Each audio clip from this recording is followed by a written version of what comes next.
સમાચાર પર તો વિકાસના કામોનું ચૂકવણું ન થતા તાલુકા પંચાયતને તાળાબંધીની ચીમકી।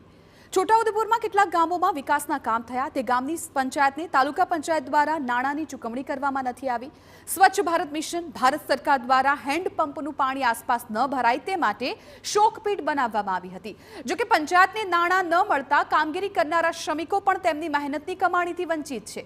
તાલુકા પંચાયતના કારોબારી અધ્યક્ષ રાજેશ રાઠવાને વારંવાર રજૂઆત કરાઈ, જે બાદ અધિકારીઓને પણ રજૂઆત કરવા છતાં કોઈ નિકાલ ન આવતા તાલુકા પંચાયતને તાળાબંધીની ચીમકી ઉચ્ચારવામાં આવી છે।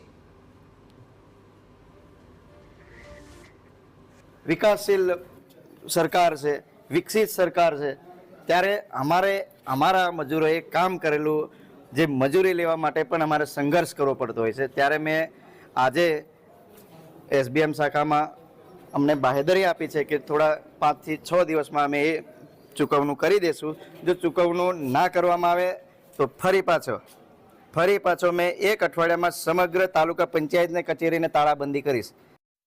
તો તાલુકા પંચાયત અધ્યક્ષ કચેરીને તાળાબંધી કરવા પહોંચ્યા હોવાની જાણ થતાં તાલુકા પંચાયત કચેરીએ પોલીસ તૈનાત કરાઈ હતી। બાદમાં રાજેશ રાઠવાએ એસબીએમ કોર્ડિનેટર સમક્ષ રજૂઆત કરતા અધિકારી આગામી 10 દિવસમાં સમસ્યાનું નિકાલ લાવવાની બાંહેધરી પણ આપી।